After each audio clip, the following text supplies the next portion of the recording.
In the silence that follows the spoken prayer, you are invited to come forward and light a candle for any joys or concerns you hold in your heart this morning. I lift up a prayer for Kathy Thu's mother, Virginia, who fell last Sunday and is recovering in rehab. May Virginia receive loving care and grow stronger each day. Our prayer words this morning are by Tamara Labak. Holy One, we gather this day to be reminded of the sacred in the ordinary, the holy moments of waking yet again to a new day, the feel of the earth beneath our feet, the crisp cool on our skin, the joy of being welcomed by our fellow travelers, the warmth of this place. Help us this day to be fully present in our living, awake to each breath. Remind us, O God, that life is taking place in the in-between as well as in our lofty goals. Remind us, O God, that the detours and the details craft the path and make it our own. Help us to remember that we did not make this day, but that we have the glorious pleasure to greet each moment as it unfolds, to reach out and kiss its cheek as though it were a visitor who had come a long way just to see us. These and the prayers of our hearts we now lift up in the silence.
I light a candle for all the joys and concerns of our beloveds worshiping virtually, and I light a candle for all else that we hold in our hearts and our minds this morning.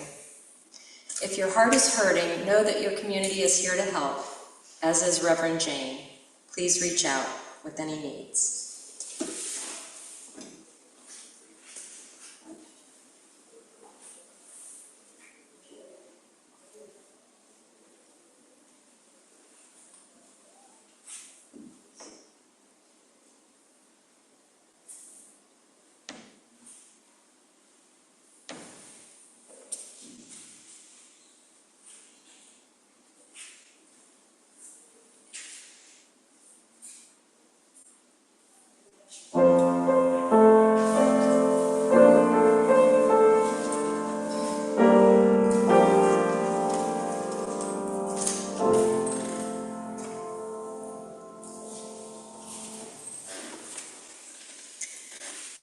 In the words of Heather Christensen, Unitarian Universalism is a grand vision of a world filled with peace and justice, love and joy. No matter its size, every congregation depends on each of its members. Each one of you, by your commitment of time, energy, and resources, helps make that grand vision real. Individually and together, we are Unitarian Universalists, building a world filled with peace and justice, love and joy. For those of you worshiping online, you may contribute to a virtual offering plate using the donate button on our website or by mailing a check to the church office. I invite the ushers forward to receive the offering.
For all that you give and all that you do for our church and its wider concerns, we give thanks.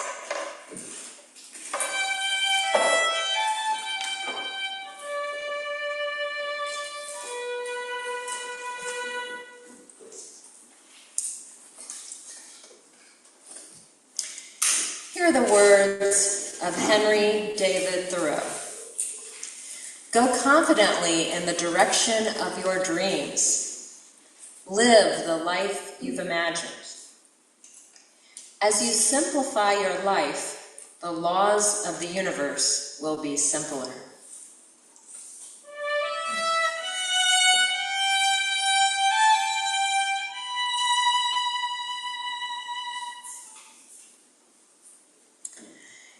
In the voice of the character Marmee from Little Women by Louisa May Alcott. If you feel your value lies in being merely decorative, I fear that someday you might find yourself believing that's all you really are. Time erodes all such beauty, but what it cannot diminish is the wonderful workings of your mind, your humor, your kindness, and your moral courage. These are the things I cherish so in you. I so wish I could give my girls a more just world, but I know you'll make it a better place. I invite you to rise in body or spirit to join our voices in hymn 66 in the gray hymnal, When the Summer Sun is Shining. And because this one is a little less familiar, Gabby will play it once through before we sing it.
Good morning again. 19th century American Unitarianism, much like its 21st century descendant, was a liberal religious philosophy. Yet there were some, particularly in Concord, Massachusetts, among them Ralph Waldo Emerson, for whom Unitarianism wasn't liberal enough. Deeply dissatisfied with Unitarianism's sterile and dry rationalism, Emerson encouraged a new generation to find an original relation to the universe, giving primacy to the spiritual over Unitarian reason. By 1825, the American Unitarian Association, under its president, William Ellery Channing, had become a dominant religious institution in New England, favoring a rational theology and the human capacity for good. As Unitarianism became more formalized, a younger generation of ministerial students, such as Emerson, confronted the, quote, conservative forces which he described as defending, quote, the corpse-cold Unitarianism of Brattle Street and Harvard College, end quote. This new generation sought to replace the formalistic Unitarianism religion with a former, more intuitive spiritual life. Emerson was the leading force of this new generation, who, with a group of romantic writers and reformers centered in Concord, Massachusetts, from 1830 to 1850, including Henry David Thoreau, Bronson Alcott, Margaret Fuller, Theodore Parker, and others, believed that true religion wasn't a set of rules, but an ongoing process of discovery. Emerson, born in 1803, entered the family business. The Emersons had been preaching in Massachusetts for 150 years. In 1829, after graduating from Harvard College and Harvard Divinity School, he was ordained in Boston's Second Church. Like many other young Unitarian ministers, Emerson was deeply dissatisfied with what he perceived to be Unitarianism's devotion to historical Christianity. That is, the inherited doctrines and practices of the religion, instead of the transcendental truth that such doctrines and practices were meant to convey. By 1832, Emerson found liberal Unitarianism too constraining, and seeking a more engaged spiritual life, he resigned his ministry and set sail for Europe, looking for answers with the romantic writers of the period, William Wordsworth, Samuel Taylor Coleridge, and Thomas Carlyle. These three had lamented humanity's lost connection to nature, engendered by the Industrial Revolution and Enlightenment rationalism. Wordsworth defined it in his 1807 poem, "The world is too much with us, late and soon. Getting and spending, we lay waste our powers. Little we see in nature that is ours. We have given our hearts away, a sordid boon." Is there a 21st century parallel with the current AI revolution? I wonder. The English Romantics, who owed much to German idealists such as Immanuel Kant, believed industrialism dehumanized workers, and they sought to reverse the trend by championing each person's relationship with nature. For Emerson, religion could not be proven empirically. Instead, he helped create a spiritual movement of protest and renewal that came to be known as Transcendentalism. After spending a year in Europe, Emerson returned home, inspired with ideas that would shape American literature and religion. During the next few years, Emerson became a popular public speaker in Concord, publishing his first work, Nature, in 1836.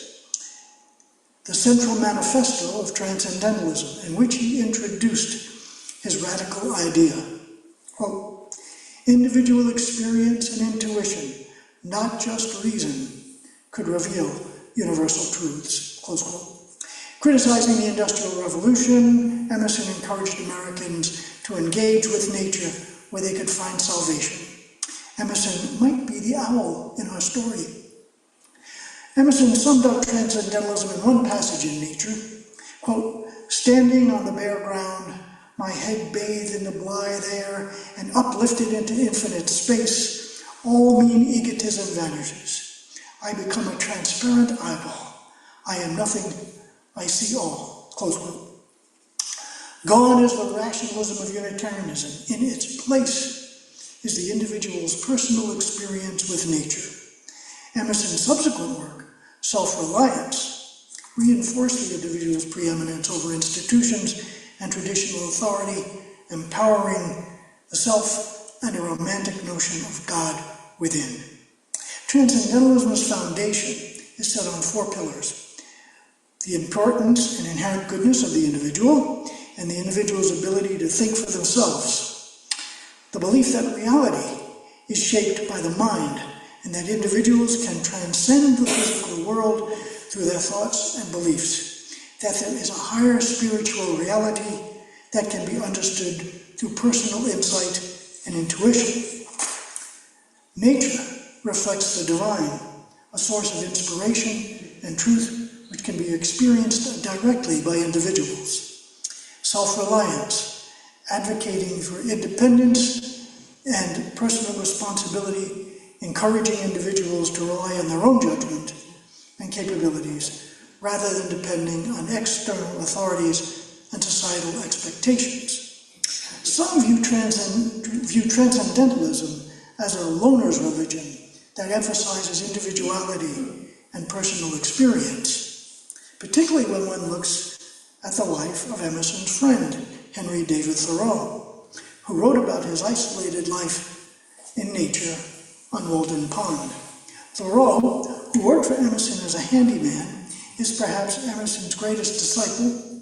He was a naturalist, an author, social reformer, who spent 2 years in a cabin on the shore of Walden Pond. an experience he wrote about that defined a new relationship between humans and the natural world, reflecting on, quote, the mass of men leading lives of quiet desperation, close quote. Walden, or Life in the Woods, is considered the foundational text of American nature writing. His opposition to America's war with Mexico, his refusal to pay taxes to support it and slavery, and his subsequent imprisonment led him to publish an idea in his essay, Civil Disobedience, that transformed the legitimate response to unjust laws. A model carried forward by Mahatma Gandhi and Dr. Martin Luther King. He is described by some as the founder of the environmental movement, and urban planner Lewis Mumford called him the father of our national parks and state parks. Thoreau might be the deer in our story.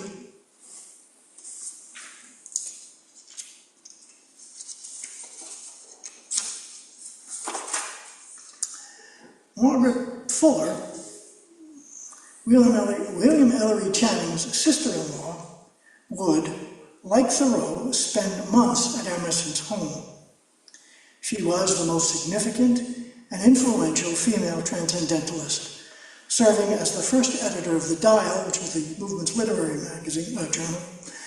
She became a teacher at Bronson Alcott's Temple School in Boston, and then served as a reporter and foreign correspondent for Horace Greeley's New York Tribune. Her major work, Woman in the 19th Century, espoused equal rights for women, even though her male transcendentalist compatriots in Concord, while accepting her ideas, applied a sexist tribute to her, saying she had the intellect of a man. She applied transcendentalist ideas to women's lives, arguing that women had a universal right to develop their individual natures, writing, quote, what women needs is not as a woman to act or rule, but as a nature to grow, as an intellect to discern, as a soul to live freely and unimpeded, to unfold such powers as were given her when we left our common home, end quote. Sadly, while returning from her job as a foreign correspondent in Italy, intent on supporting Italian liberation stirred by the European revolutions of 1848, she drowned along with her husband and young son when their ship sank off the coast of Long Island. She is an acknowledged founder of the women's rights movement, and suffragettes Susan B. Anthony and Elizabeth Cady Stanton said that Fuller, quote, possessed more influence on the thought of American women than any woman previous to her time. Amos Bronson Alcott is not as well known as his daughter Louisa May. He remains, however, a founder of Transcendentalism. He has been called the most transcendent transcendentalist of them all, helping Emerson and Thoreau shape their ideas. He was an educational reformer. His Temple School in Boston was a forerunner of progressive teaching that sought to involve students in their own education, doing away with corporal punishment, eliminating rote learning and repetitive recitation, and letting students make their own lesson plans. When the school was forced to close, Emerson gave Alcott money to purchase a home in Concord, from where the latter would apply his altruistic ideas of social reform to a utopian community called Fruitlands to challenge industrial society. It failed within a year, but influenced future utopian thinkers and communities. Before Thoreau, he refused to pay taxes, protesting northern businesses' support of slavery. Like Thoreau, he participated in the Underground Railroad. He and his family, including Louisa May, were station agents along the railroad. He plowed his own and others' fields, planted his own crops, and his belief in physical nature led William Ellery Channing to call him Orpheus at the plow, influencing Emerson's essay on nature and Thoreau's life at Walden Pond. Alcott just might be the fox in our story. Maybe his most enduring contribution to Transcendentalism is not educational reform, but his daughter, Louisa May. Louisa was raised in a household where her father applied his unconventional teaching methods, where she engaged with leading Transcendentalists of the day. She served as a Civil War nurse, working 12-hour shifts where she contracted typhoid fever, the cure for which, mercury, eventually caused an early death. Her social reform activities included being the first woman to register to vote in local elections in Concord, starting a temperance society in her hometown, initiating social activism among women, and as an abolitionist, serving as a station agent on the Underground Railroad along with her father. A prolific writer of novels and short stories, she is, of course, remembered for her most famous novel, Little Women. A sentimental classic of Civil War family life, had presented a new view of American life with transcendentalist values of self-reliance and resilience, for which he earned significant royalties, $33,000, which is close to $1 million in today's money. Little Women has never been out of print.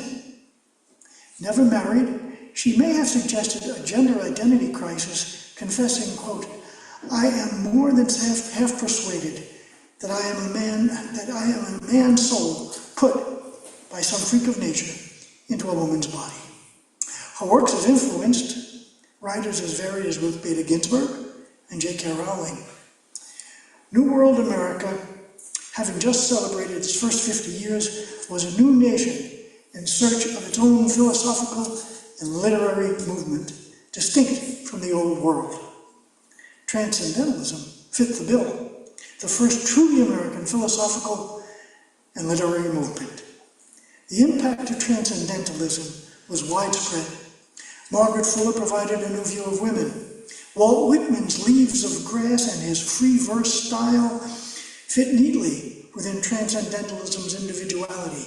Emily Dickinson's poetry explored an experimental version of the language with syntactical compression and slanted rhyme and untraditional punctuation that also fit neatly into Transcendentalism's individuality. The characters of Hemingway, F. Scott Fitzgerald, and William Faulkner derived their nonconformity from Emerson and Thoreau. Modern educational practices, including sex education, owe their formation to Bronson Alcott's educational reforms. Thoreau's essays heralded the abolitionist movement, environmentalism, and 20th century independence and civil rights movements.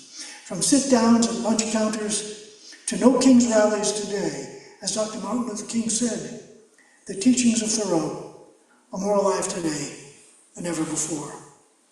The Unitarian Transcendentalist connection is still felt today in Unitarian Universalism, which explicitly draws on Transcendentalist ideas as embodied in our sources and principles, such as the direct experience of that transcending mystery and wonder affirmed in all cultures, which moves us to a renewal of the spirit and an openness to the forces which create and uphold life, and spiritual teachings of earth-centered traditions which celebrate the sacred circle of life and instruct us to live in harmony with the rhythms of nature. And respecting the inherent dignity of every person and a free and responsible search for truth and meaning. Ed Bush of the UU Church of Greater Lansing, Michigan, observes that Transcendentalism deepened and expanded Unitarian thought by intensifying its focus on individual spiritual experience, imagination, and the symbolic texts. It did not replace Unitarianism, but it enriched it, leaving a lasting legacy in Unitarian Universalist traditions. As literary historian Vernon Parrington noted, the Unitarians pronounced human nature to be excellent. The Transcendentalists pronounced it to be divine. Blessed be.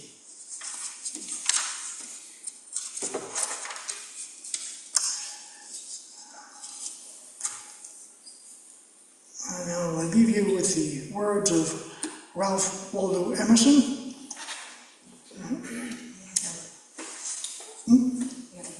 hymn. I forgot the hymn. And that's really, really important. Yeah, that is a Transcendentalist hymn. It's 298, I think, right? Make now my senses.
I leave you with the words of Ralph Waldo Emerson.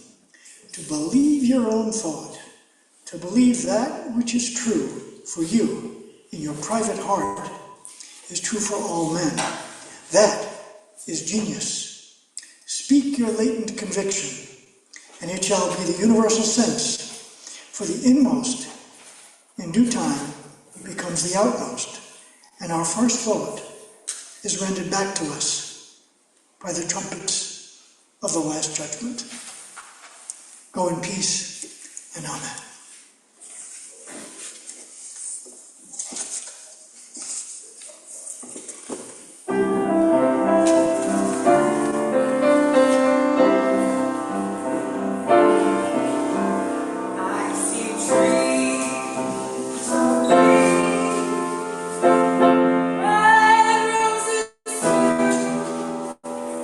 I see them blue for me.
Marianne! Hello! You. Hey, you're back with your blue wall. Yes, I am home.